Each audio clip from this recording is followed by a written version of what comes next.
एक ऐसा एक गिरदाब है, एक साइकिल है कि आज हमारी शहादतें हुई हैं, हमारे जवान शहीद हुए हैं। इसका एक रद्द अमल यकीनन हमारी फोर्सेस की जानिब से आएगा, उसके नतीजे में ये अमल चलता जाएगा, वहाँ से फिर कोई रद्द अमल आएगा।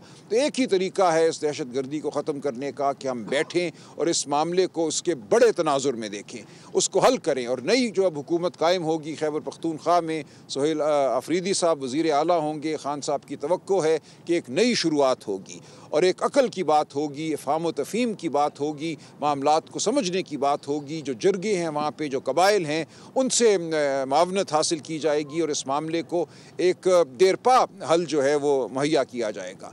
तो ये खान साहब का सोचा समझा फ़ैसला है, लेकिन इसका जो मुहर्रिक आज वाक़या हुआ वो इस मामले का मुहर्रिक है। जो शहादतें आज हुई, उन्होंने खान साहब को इंतहाई मग़मूम किया है। उन्होंने तमाम शहीदों की उनके दर्जात की बुलंदी की दुआ की है, अपने गम का इजहार किया है और इस अज़म का तहैया किया है, ऐलान किया है कि आइंदा हम बेहतर पॉलिसी अपना सकेंगे वफाकी हुकूमत की सतह पे, और सूबाई हुकूमत जो है वो वफाकी हुकूमत की रहनुमाई कर सकेगी इस हवाले से।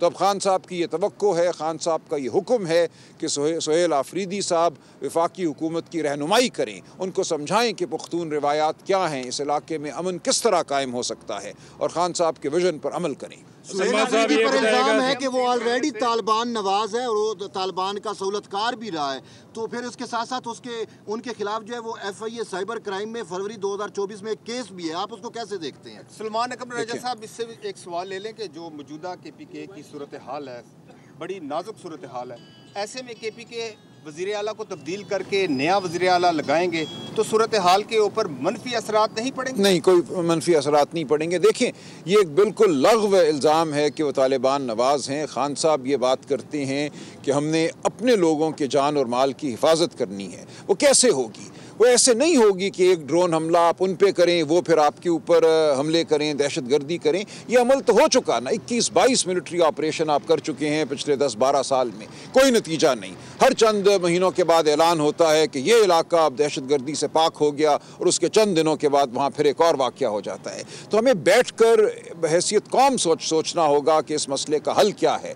अफ़गानिस्तान कोई ऐसी चीज़ नहीं है जिसको हम अपने से साइफर वाला मुकदमा पहले ही ढेर हो चुका है, उसका इस मामले से कोई ताल्लुक नहीं। सलमान साहब ये बताइएगा कि दहशत गर्दी तो एक मसला है ना मुल्क के लिए, और ये सिर्फ KP में नहीं हो रहा, बलोचिस्तान में भी हो रहा है, दीगर जगहों पे भी हो रहा है, हर जगह वही गलत पॉलिसी अफगानिस्तान से दहशत गर्दी तो हो रही है और इससे मुतल्लिक कौमी सतह पे पॉलिसीज बन रही है। अब आपका नया वज़ीर आला आ गया, उसने भी जाहिर है वफाकी हुकूमत से कंप्रोमाइज़ करना है या कोऑपरेट करना है या कोऑर्डिनेट करना है, तो इससे क्या फ़र्क पड़ेगा वज़ीर आला हटाने से? देखें, एक तासुर पैदा हो गया था कि हमारी जो सूबाई हुकूमत है वो गलत वफाकी पॉलिसियों की मददगार है।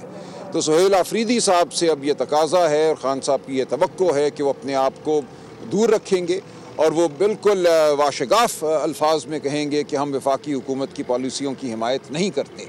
ये इंतहाई अहम बात है और वफाकी हुकूमत की रहनुमाई भी करेगी। अगर वो नहीं कर सके उनको भी हटाएंगे? हमें बिल्कुल ये तवक्को है कि ऐसा नहीं होगा और एक नई शुरुआत की ज़रूरत है। और इमरान खान साहब ने अली अमीन साहब के लिए भी एक पार्टी में ऑलरेडी मुझे बात करने दें। फैसले के ऊपर अमल दरामद कैसे होगा? वहाँ और जमातें भी बैठी हुई हैं, मौलाना फजलुर रहमान है, पाकिस्तान पीपल्स पार्टी, मैं अर्ज करूँ एतमाद में कोई नया वज़ीर आला सामने आ गया तो क्या करेंगे? नहीं, अदम एतमाद नहीं होगा। अली अमीन साहब को खान साहब ने हुक्म दिया है कि वो इस्तीफ़ा दें और हमारी वहाँ पे वाज़ेह अक्सरियत है खैबर पख्तूनख्वा असम्बली में। उस अक्सरियत की बुनियाद पे सोहेल आफरीदी साहब को वज़ीर आला मुंतखब किया जाएगा, इसलिए कोई दिक्कत मुझे नज़र नहीं आती इस हवाले से। आप समझते हैं कि अली अमीन को जो है वो सज़ा दी जा रही है कि अलीमा खानम के बारे में इमरान खान नहीं, ऐसी बात नहीं है, ऐसी बात नहीं है। देखें आज इमरान खान साहब ने अली अमीन साहब के हवाले से भी नेक जज्बात का इजहार किया। वो समझते हैं कि अली अमीन साहब के लिए भी अच्छा है कि वो अब इस ओहदे को छोड़ें और उस सियासत का हिस्सा बने जो खैबर पख्तूनख्वा के अवाम की सियासत है। सलमान अकबर राजा साहब ये बताइएगा कि पाकिस्तान की फ़ौज जो है वो आज सिर्फ कुर्बानियाँ नहीं हुई, रोज़ाना की बुनियाद पर कुर्बानियाँ दे रही है इस मुल्क की हिफाजत के लिए। पाकिस्तान की सिविलियन जो लोग हैं उनका खून बहाया जा रहा है दहशत गर्दों की वजह। क्या आप ये चाहते हैं कि उन दहशत गर्दों से जो पाकिस्तान के अवाम के कातिल हैं, फ़ौज के शोधा के जिम्मेदार हैं, उनके साथ मुज़ाकरात? नहीं, देखें, मेरी बात सुनिए, क्या उनके साथ मुज़ाकरात से आप मसला करना चाहते हैं? और वो अफ़गान महाजरीन जो रवां साल की दहशतगर्दी है 70% उसमें मुलव्वस है अफ़गान शहरी, क्या उनको वापस भिजवाने के आप खिलाफ? नहीं, ये गलत। देखिए, एक तरीका होता है किसी को वापस भिजवाने का, और ये मामला आपको करना है अफ़गान हुकूमत के साथ, ये मामला आपको करना है अफ़गान अवाम के साथ। मैंने पहले अर्ज़ किया कि 3 स्टेक होल्डर खान साहब ने, इमरान खान साहब ने आइडेंटिफाई किए हैं। इन इलाकों के हमारे जो कबाइल हैं एक्स फाटा के, जो अफ़गान अवाम है और अफ़गान हुकूमत। तो अगर आप यहाँ मामला तय कर लेते हैं तो जो इल्ज़ाम है, और उसमें हकीकत भी है कि बड़ी हद तक ये दहशतगर्दी वो लोग करते हैं जो 2500 किलोमीटर का हमारा बॉर्डर है अफ़गानिस्तान के साथ, उसको अबूर करके आते हैं। क्योंकि यहाँ बैठे हुए लोग नहीं करते, ये ख़ुद आपकी वफाकी हुकूमत का ये इल्ज़ाम है कि वहाँ से लोग यहाँ आते हैं और आप अफ़गान हुकूमत को मुवर्द इल्ज़ाम ठहराते हैं। तो ज़रूरी ये है कि आप अफ़गान हुकूमत से कोई मामला करें। जब तक ये मामला नहीं होगा, जब तक ये गुफ्तगू नहीं होगी, दहशतगर्दी नहीं रुक सकती। हमने यकीनन शहादतें पेश की हैं, हमारे वयूर अवाम ने शहादतें पेश की हैं, हमारे जवानों ने, हमारे अफसरों ने, हमारे सिपाहियों ने शहादतें पेश की हैं, और हमें फ़ख्र है और हम उनकी बुलंदी, दर्जात की बुलंदी की दुआ करते हैं। लेकिन हल मामले का मुस्तकिल हल तभी होगा जब आप अफ़गान हुकूमत को शामिल करें। हर मंगल को यहाँ पर अवामी असम्बली लगाने का फैसला हुआ था, लेकिन अब देखा जाता है कि जो पार्लियामेंटेरियन है, सूबाई असम्बलियों के मेंबरान हैं, उनकी अदम शिरकत है, दिलचस्पी नहीं है। नहीं, ऐसा नहीं है, ऐसा नहीं। मैं अर्ज़ करूँ, एक मिनट जी। इतना बड़ा बानी पीटीआई की ने फैसला कर लिया, इसके ऊपर अमल दरामद कैसे होगा? क्या बहुत आसानी से होगा, बहुत आसानी से होगा। वो अमन आ जाएगा। देखिए, हमने एक नई शुरुआत करनी है, अपनी पॉलिसी का ऐलान करना है। ये खान साहब का इजहार है एक नई शुरुआत का। हम समझते हैं कि सूबा खैबर पख्तूनख्वा में हमने एक वाज़ेह पॉलिसी देनी है। पहले कुछ इबहम शायद पैदा हो गया था लोगों के जहनों में, उस इबहम को दूर करने के लिए एक नया वज़ीर आला जो है वो खान साहब ने मुकर्रर किया है, और इसमें कोई दुश्वारी नहीं होगी। अली अमीन साहब इस्तीफ़ा देंगे और सूबाई असम्बली सुहेल आफरीदी साहब को मुंतखब करेगी।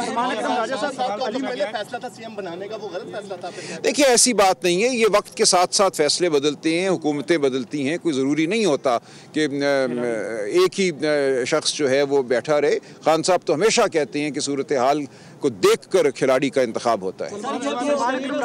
पहले अलीमा खान की जानिब से यहाँ पे बयान दिया जाता था इमरान खान के, तो अब अलीमा खान का वो किरदार होगा या नहीं? इमरान खान ने उनको क्या बयान देने? नहीं, देखें नौरीन आपा बयान देंगी, खान साहब की जो बात है वो पेश करेंगी। आज भी आपने देखा कि अलीमा बीबी को गिरफ्तार करने अडियाला जेल के गेट पे पुलिस खड़ी थी, उनके खिलाफ बहुत से मुकदमे बना दिए गए हैं, तमाम झूठे हैं लेकिन बहरहाल हैं।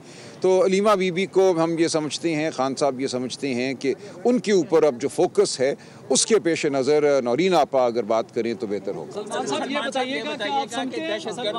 दहशतगर्दों से मुज़ाकरात की तरफ तो आप जाते हैं, आप बात करते नहीं, हमने अफगान हुकूमत से मुज़ाकरात की बात की है। आप कहते हैं कि मुज़ाकरात से दूसरी अफगान हुकूमत से मुज़ाकरात किए जाएं। आप जो पाकिस्तान की हुकूमत है उससे मुज़ाकरात क्यों नहीं करते? सियासी मसाइल का हल भी जी बिल्कुल। देखिए, हमने कब कहा है, हमने हमेशा ये कहा है कि आइन और कानून की बहाली के लिए, शराफत की बहाली के लिए हम बात करने को तैयार हैं। आप जानते हैं दिसंबर 2024 और जनवरी 2025 में हम बैठे थे इस मसनूई हुकूमत के साथ, इस फॉर्म 47 हुकूमत के साथ। तमाम पार्टियां वहाँ मौजूद थीं, पीपल्स पार्टी, MQM सब थे, और उन्होंने हमें ये कहा, जब हमने कहा कि हमें खान साहब से अडियाला जेल में मिलने दो, अडियाला पंजाब में है, इन्हीं की हुकूमत के ज़ेर इंतज़ाम है, हमें जवाब मिला कि पूछ कर बताएंगे कि आपको अडियाला मिलने की इजाज़त दे सकते हैं। और फिर कहा हमने बड़ी कोशिश की लेकिन हमें इजाज़त नहीं मिली। तो एक मजबूर महज हुकूमत है ये। इसीलिए खान साहब ये कहते हैं कि जो ताकत इस निज़ाम पर हावी है वो हमसे बात करे। हम उस ताकत को चाहते हैं कि वह इस निज़ाम पर हावी ना रहे। सलमान साहब, ये बताइएगा, क्या आप समझते हैं कि अली अमीन इतनी आसानी से इस्तीफ़ा दे देंगे, और अगर वो इस्तीफ़ा नहीं देते तो फिर आप क्या करेंगे? क्योंकि उनके नहीं, ये आपका मफरूज़ है। नहीं, कोई ये आपका मफरूज़ा है। अली अमीन साहब पार्टी के वफादार हैं, खान साहब ने उनके लिए नेक जज्बात का इजहार किया है। कोई वजह नहीं है कि अली अमीन साहब खान साहब के हुक्म को ना माने। ये बताइएगा कि पिछले हफ्ते जो है फराज मुगल उनके तर्जमान है वो यहाँ आए हुए थे, अली अमीन साहब, तो उन्होंने कहा कि अभी अली अमीन ने साजिश नहीं शुरू की, अगर उन्होंने साजिश शुरू की तो कोई नहीं बचेगा। तो क्या आप समझते हैं वो इस्तीफ़ा देंगे या कोई साजिश नहीं करेंगे? KP में गुज़श्ता दिनों एक गिरफ्तारी भी हुई है, तो ये भी सवालात उठाए जा रहे थे कि अली अमीन जानबूझकर गिरफ्तारियां करवा रहे हैं। और इसी के साथ नहीं, मैं ये बात नहीं मानता। मैं बिल्कुल नहीं समझता कि कोई साजिश होगी या अली अमीन साहब किसी साजिश का हिस्सा बनेंगे। वो पार्टी के वफादार मेंबर हैं, वफादार रुकन हैं, वो रहेंगे। उनकी ताज़ीम और इज़्ज़त अपनी जगह रहेगी। बहुत शुक्रिया। सेक्रेटरी जनरल तहरीक इंसाफ सलमान अकरम राजा मीडिया से गुफ्तगू कर रहे थे। उनका कहना था कि वज़ीर आला खैबर पख्तूनख्वा अली अमीन गंडापुर को फौरी तौर पर तब्दील करने का फैसला किया गया है। सब्सक्राइब करें और बेल दबाएं ताकि कोई खबर रह न जाए।